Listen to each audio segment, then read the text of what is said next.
नमस्कार, आप देख रहे हैं सिटी पोस्ट लाइव। मैं हूं दीपक शर्मा और हमारे साथ हैं वरिष्ठ पत्रकार श्रीकांत प्रत्युष। हम इस पर चर्चा करेंगे और इस पर कई जानकारी आपको देंगे कि बिहार के सबसे बड़े कारोबारियों में से एक गोपाल खेमका की हत्या के मामले में अभी भी कई अनसुलझी चीज़ें हैं, गुत्थियां हैं जिनका जवाब पुलिस नहीं दे पाई है। और उस एमएलसी का नाम क्या है जिसका नाम बार बार आ रहा था, जिस पर आरोप है कि उमेश यादव जो शूटर है उसे संरक्षण प्राप्त था उस एमएलसी का।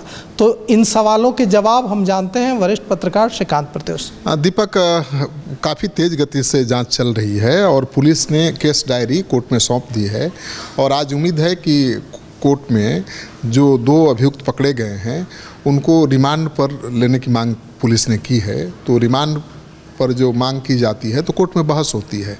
कोर्ट जानना चाहता है कि भाई क्या कारण है कि पुलिस रिमांड पर लेना चाहती है, क्योंकि पुलिस ने तो पहले भी पूछताछ किया होगा। गिरफ्तारी के बाद उसको जेल भेजा गया, जेल से फिर पुलिस रिमांड पर लेना चाहती है पूछताछ के लिए। तो पुलिस अपना जवाब देगी, अपना पक्ष रखेगी और कोर्ट को लगेगा कि भाई पूछताछ के लिए रिमांड पर देना ज़रूरी है तो कोर्ट इजाज़त देगा। तो उम्मीद है कि आज पुलिस 2 जो अभियुक्त हैं उनको रिमांड पर पूछताछ के लिए कोर्ट से ले लेगी।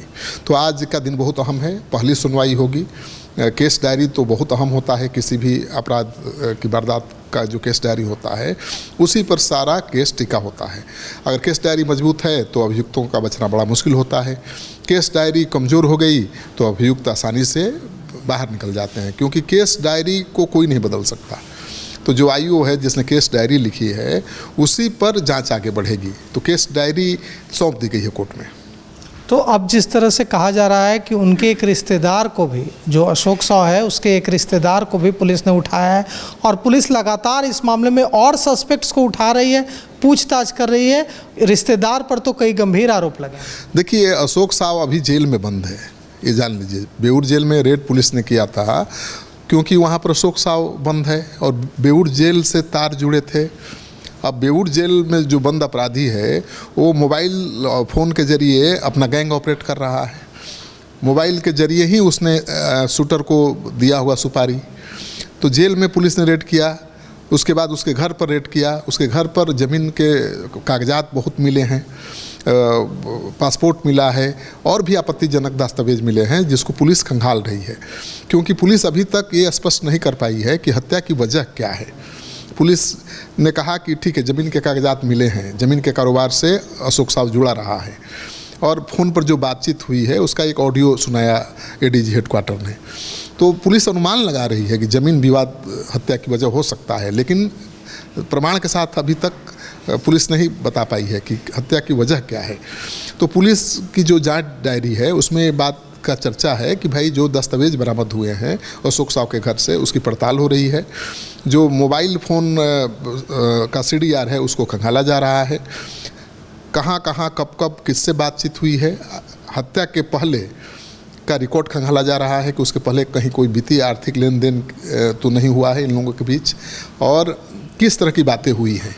तो पुलिस अभी किसी ठोस नतीजे पर नहीं पहुंची है। ठीक है, हत्या की वजह का पता नहीं चला है, हत्यारे की पहचान पुलिस कर लेने का दावा कर रही है। पुलिस कह रही है कि जो शूटर था वो पकड़ा गया है, जिस गाड़ी का इस्तेमाल हुआ था वो भी बरामद हो गई है, जिस हथियार से शूट किया गया था वो हथियार भी बरामद हो गया, हथियार का सप्लायर का इनकाउंटर भी हो, और हथियार के सप्लायर का इनकाउंटर भी हो गया है, जिसको लेकर सवाल भी उठ रहे हैं। उसके परिजनों का कहना है कि फेक इनकाउंटर है।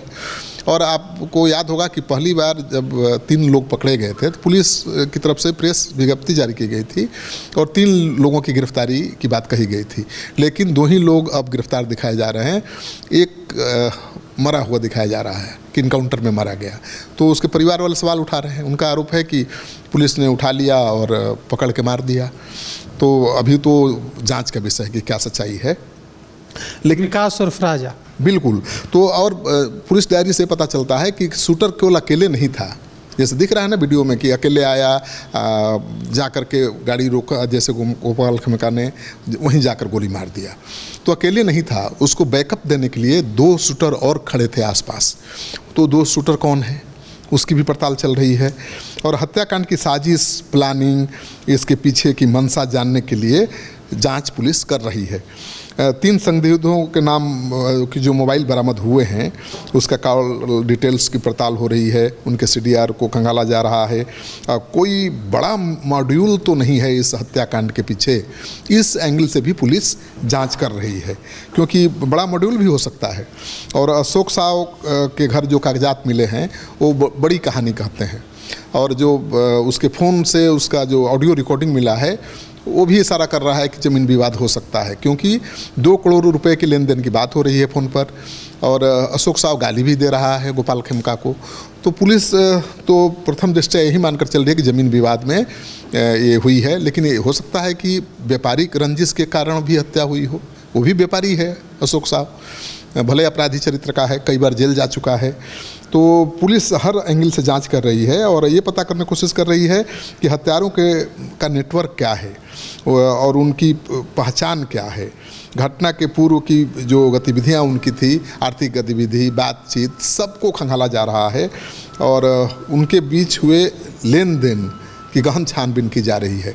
तो मानकर चलिए कि पुलिस तेज़ी से जांच कर रही है। पुलिस ने मामलों को रफा दफा नहीं किया है। शूटर गिरफ्तार हो गया तो पुलिस ने समझ लिया कि मेरा काम हो गया, नहीं।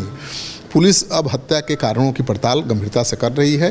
गैंगस्टर अजय वर्मा और MLC का क्या मामला है कि MLC कौन MLC है और गैंगस्टर अजय वर्मा जो बेऊर जेल में बंद है उसके क्या रिश्ता है उसका? देखिए, अजय वर्मा जो अपराधी है वो पटना सिटी का ही रहने वाला है। कुछ लोग बता रहे हैं कि बाहर का रहने वाला नहीं है, वो पटना सिटी का ही रहने वाला है। खूंखार अपराधी है, जेल में बंद है, लेकिन उसका कोई कनेक्शन अभी तक सामने नहीं आया है।